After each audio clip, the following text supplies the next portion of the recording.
Hingga kini, aku masih bisa membayangkan Nyai Kin. Ia adalah perempuan di antara banyak perempuan di dunia ini yang kawin dengan seorang lelaki yang tak dikenalnya sebelumnya. Dari perkawinan itu, ia mendapat Raja Singa.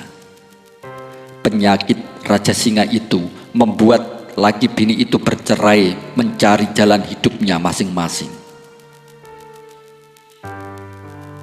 Raja Singa itu pula yang telah merampas sebuah dari 2 buah biji matanya, merusakkan kecantikannya sama sekali.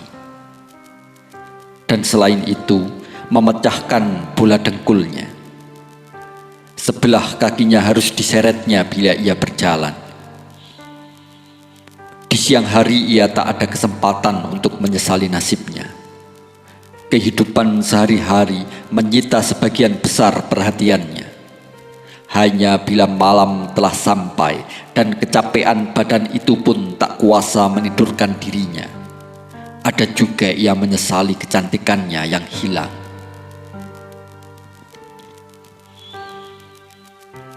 Dan dikala Nyai Kin itu jadi bujang kami, matanya telah hilang dan kakinya yang sebelah telah diseretnya bila ia berjalan. Ia sendiri tidak beranak. Ya, sebelum ia sempat beranak, Raja Singa telah pula makan peranakannya. Itu pula sebabnya ia selalu menyayangi kami. Dan kesayangannya itu masih terasa dimanapun jua aku terkenang padanya. Nyai Kin yang cantik dulu telah jadi korban oleh kecantikannya sendiri. Kadang-kadang dibelai-belainya pipiku seperti ia sedang membelai-belai anaknya sendiri. Dan masih teringat-ingat olehku, waktu menggendong daku, ia menyembunyikan mukanya di balik selendang. Tiba-tiba selendang itu ditariknya cepat-cepat. Terdengar bah. Berulang-ulang ia berbuat seperti itu. Dan bukan main senangku diperbuat seperti itu. Aku tertawa-tawa senang. Ia pun tertawa-tawa senang. Tapi tiba-tiba selendang yang menutup mukanya itu tak ditariknya. Kurenggutkan selendang itu, dan aku lihat paras yang manis tadi kehilangan kemanisannya. Aku lihat matanya merah, kemudian pipiku didekatkan pada pipinya lama-lama. Ia rindu pada anak-anaknya yang belum pernah dilahirkannya di dunia ini.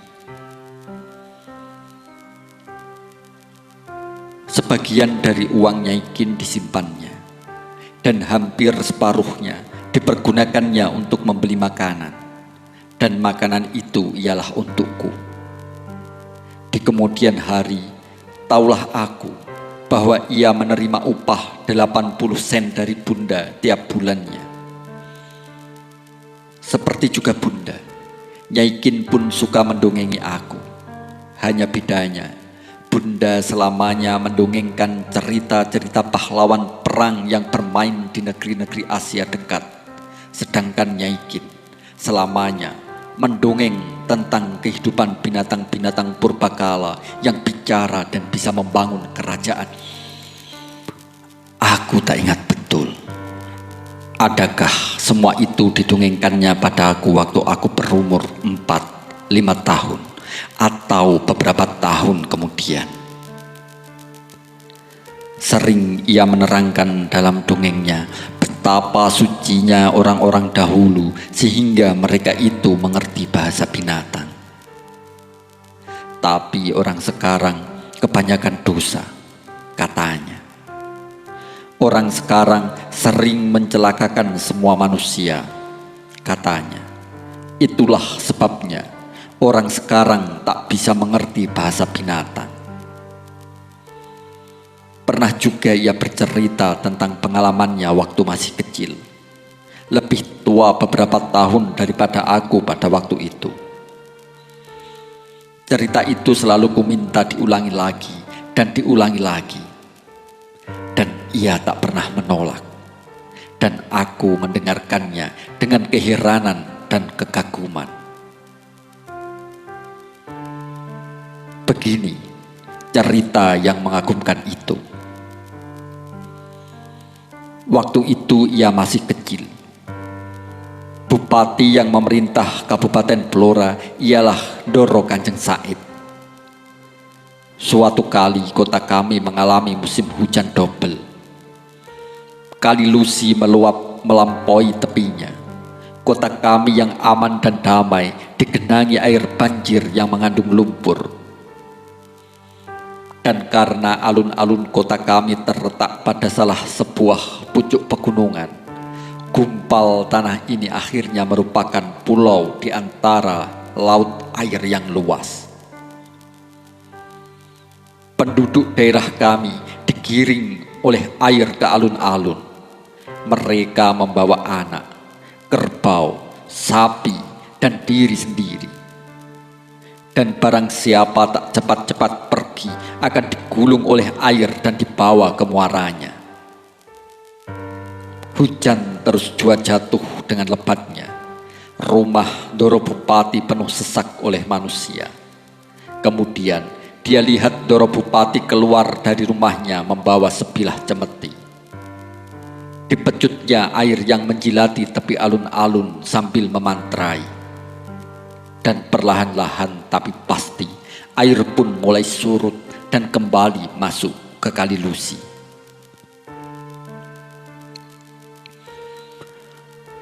Aku masih ingat betul hingga kini. Begitulah ceritanya. Ada 25 kali cerita itu diulang-ulangnya dan aku mendengarkan dengan perhatian penuh. Dan ia bercerita juga tentang tangisnya bayi yang kehujanan. Ia bercerita juga tentang kegagahan bupati yang membawa cemeti dan betapa takluknya rakyat padanya. Betapa rapinya orang berjongkok waktu Ndoro Kanjeng pergi keluar rumahnya dan melindungi rakyatnya dari serangan banjir. Dongeng itu membuat aku kagum pada Kanjeng Bupati. Tapi kala aku dilahirkan, ia sudah dikuburkan orang.